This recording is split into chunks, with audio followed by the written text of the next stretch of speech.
เวียดนามนะครับเข้ามาโจมตีของฝ่ายเขมรแดงนะครับเขมรแดงก็ได้ล้มตายหลายคนนะครับก็ได้ล่นถอยออกมายังชายแดนฝั่งไทยนะครับทางประเทศไทยก็เลยจัดตั้งศูนย์อพยพที่บ้านหนองจาน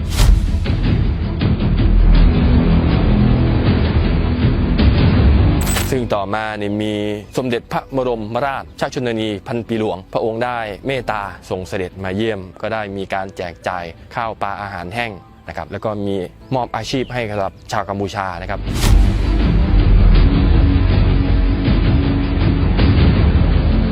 ก็มีบางส่วนที่ไม่กลับประเทศของตัวเองก็ได้ตั้งหลักปักฐานนะครับอยู่ฝั่งแผ่นดินไทยเลยนะครับจนถึงทุกวันนี้นะครับพยายามอ้างสิทธิ์ว่าเป็นของตัวเอง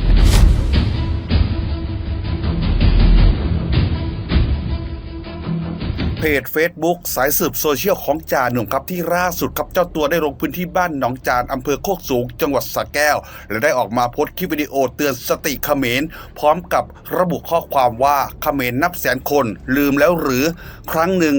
ประเทศไทยเคยเป็นที่พึ่งสุดท้ายให้ที่พักพิงณหมู่บ้านหนองจานให้อาหารและยารักษาโรคสุดท้ายกลายเป็นพื้นที่อ้างสิทธิ์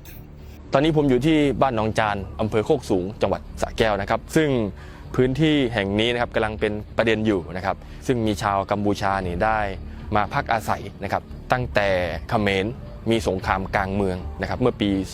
2522 ก็ได้มาอาศัยเรื่อยๆก็เลยอ้างสิทธิ์นะครับว่าพื้นที่แห่งนี้นะครับเป็นประเทศของตนเองนะครับที่จริงแล้วไม่ใช่นะครับประเทศไทยนี่ได้จัดตั้งศูนย์พักพิงหรือเรียกกันว่าแคมป์511นะครับตามหลักมนุษยชนให้ที่พักพิงของชาวกัมพูชาตลอดเรื่อยมานะครับเมื่อสงครามปกติแล้วนะครับมีชาวกัมพูชาบางส่วนก็ได้ทยอยกลับประเทศตัวเองนะครับแต่มีอีกบางส่วนนะครับที่ไม่กลับประเทศตนเองซึ่งได้อาศัยอยู่หมู่บ้านหนองจานแห่งนี้นะครับจนถึงวันนี้นะครับก็ยังไม่ยอมกลับประเทศตัวเองนะครับก็เลยอ้างสิทธิ์ว่าพื้นที่ที่ตัวเองมาขออาศัยอยู่นะครับเป็นพื้นที่ของตัวเองนะครับเดี๋ยวจะเล่าประวัติคร่าวๆความเป็นไปเป็นมานะครับที่ชาวเขมรนี่ได้อพยพมาอยู่ฝั่งไทยนะครับคือตั้งแต่ปี 2518 นะครับเขมรนี่เขาจะมีหลายฝ่ายนะครับก็จะมีเขมรแดงเขมรเสรีเขมรเฮงเซมลินนะครับแล้วก็เขมรกลุ่มเจ้านะครับซึ่งในปี 2518 นี่จะเป็นการปกครองของเขมรแดงนะครับก็จะมีการ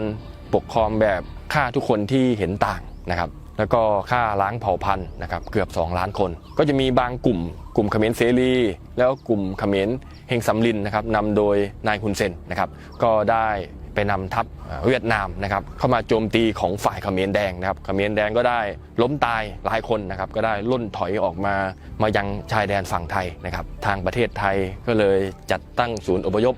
ที่บ้านหนองจานหรือเรียกกันว่าแคมป์511นะครับตามหลักมนุษยชนนะครับให้ชาวกัมพูชานี้ได้มีที่พักพิงซึ่งต่อมาเนี่ยมีสมเด็จพระบรมราชชนนีพันปีหลวงพระองค์ได้เมตตาทรงเสด็จมาเยี่ยมก็ได้มีการแจกจ่ายข้าวปลาอาหารแห้งนะครับแล้วก็มีมอบอาชีพให้กับชาวกัมพูชานะครับได้มีที่ทำมาหากินนะครับซึ่งพื้นที่แห่งนี้นะครับเป็นพื้นที่ราบเหมาะสมสำหรับทำเกษตรนะครับพอ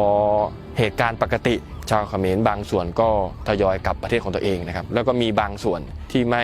กลับประเทศของตัวเองก็ได้ตั้งหลักปักฐานนะครับอยู่ฝั่งแผ่นดินไทยเลยนะครับจนถึงทุกวันนี้นะครับพยายามอ้างสิทธิ์ว่าเป็นของตัวเองนะครับที่จริงแล้วนี่มันมีหมุดอยู่มีหมุดเขตแดนอย่างชัดเจนนะครับนี่แหละครับความเป็นไปเป็นมาชาวบ้านของฝั่งกัมพูชานี่ได้มาอาศัยอยู่ฝั่งไทยได้ยังไงนะครับนี่แหละครับ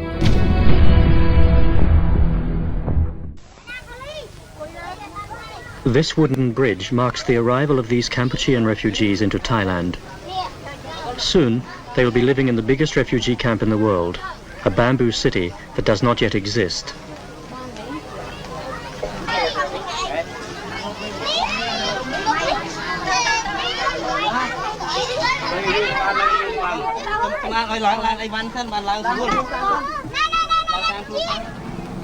Less than an hour away by bus, Khao camp offers a temporary refuge from the continuing conflict along the Kampuchean border.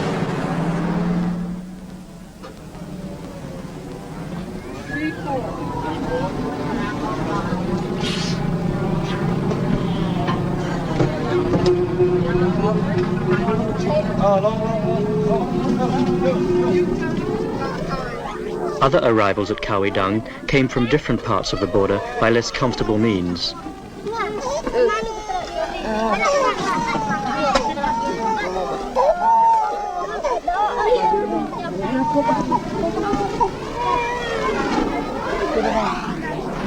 On arrival, every man, woman and child was given a brief medical inspection by a team of doctors and nurses from the International Red Cross. The more serious cases were taken directly to the recently assembled hospital wards for specialist treatment, but for most of the refugees, it was merely a puzzling introduction to their new home.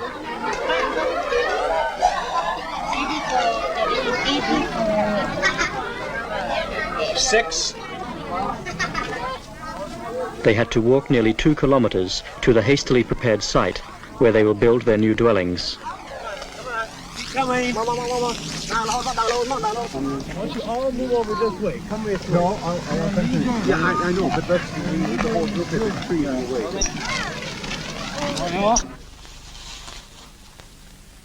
This is what Khao looked like about 3 days after it began. On the 4th day, the Khmer started to arrive here. We had to develop the site to keep just ahead of them. We'd come here and been shown a piece of pretty desolate hillside and told that it would be necessary to move up to 200,000 people here. Initially, we expected arrivals might be up to 10, 15,000 a day. In fact, they were never more than 7 or 8,000. To meet that, though, it meant we had to develop the camp section by section to try and keep just a day or so ahead of the arrivals. In consequence, we put in the basic infrastructure, the roads, the water tanks and the toilets.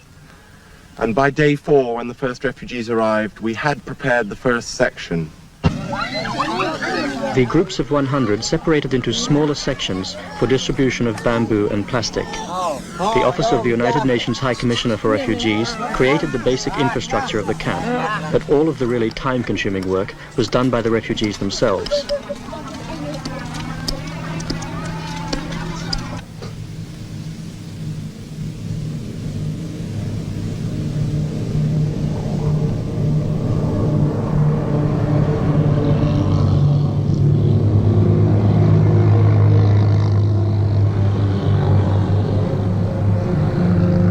Convoys of food and construction materials from miles away became commonplace along Thailand's eastern border. Hundreds of tons, sometimes thousands, were shifted along a road system that was designed for a fraction of that amount. Items such as thatch and bamboo were readily available within Thailand, and other essential supplies were provided through international support.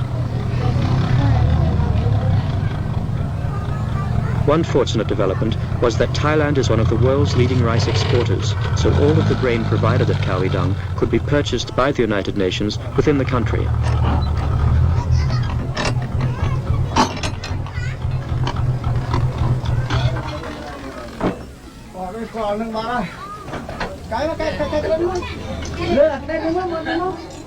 A Khmer family could survive for more than a month just from one of these 100-kilogram sacks of rice.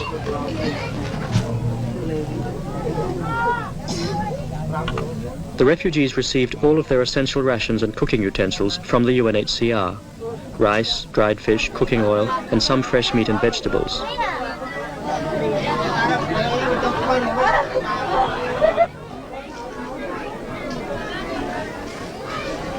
All of the supplementary feeding in Khao was supervised by the voluntary agency CARE. More than 20,000 people in the camp received hot meals twice a day, and after 2 months of this extra diet, the health improvements amongst the refugees were quite visible.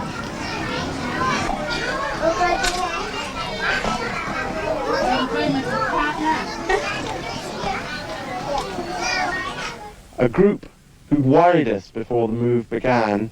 were the unaccompanied minors. We'd got alarming reports of how many there were at the 2 major border concentrations.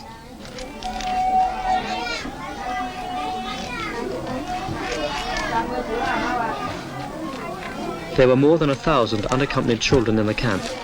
A special effort was made to register each one and take down all of their particulars and what they could recall of their previous lives. A tracing program enabled officials to reunite some of the children with parents and relatives, but for others, no such happy ending was possible.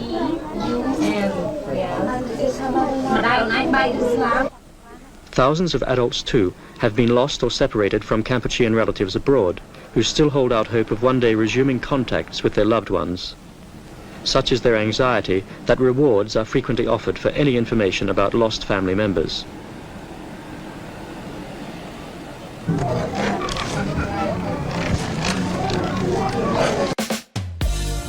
ฉลองครบรอบ 5 ปีท็อปนิวเพื่อตอบแทนน้ำใจแฟนข่าวเชิญทุกท่านนะคะมาร่วมเป็นท็อปแฟนท็อปเมมเบอร์เพื่อสนับสนุนให้เราได้นำเสนอความจริงสู่สังคมต่อไปค่ะสมัครสมาชิกท็อปแฟนท็อปเมมเบอร์เพียงปีละ 5,000 บาทรับกระเป๋าเดินทางและเมมเบอร์การ์ดพร้อมรับสิทธิประโยชน์ระดับท็อปตลอดปี 2569 ส่วนลด 20% สินค้าท็อปนิวส่วนลด 10% ทัวร์กับท็อปนิวลุ้นจับรางวัล 6 ครั้งต่อปีลุ้นรับทองคำแท่ง128 รางวัลและวอเชอร์ทัวร์120 รางวัลรวมมูลค่ากว่า 5 ล้านบาทสอบถามข้อมูลโทร 02-481-5677 หรือ Line แอดท็อปช้อปปิ้งพิเศษโปรโมชั่นถึง 30 พฤศจิกายน 2568 ซื้อเมมเบอร์ทุก 2 ใบ รับส่วนลด 10% มาร่วมสนับสนุนท็อปนิวส์นำเสนอความจริงได้แล้ววันนี้เพียงกดปุ่ม Super Thanks แล้วเลือกจำนวนเงินตามที่ต้องการได้เลยครับขอบคุณครับ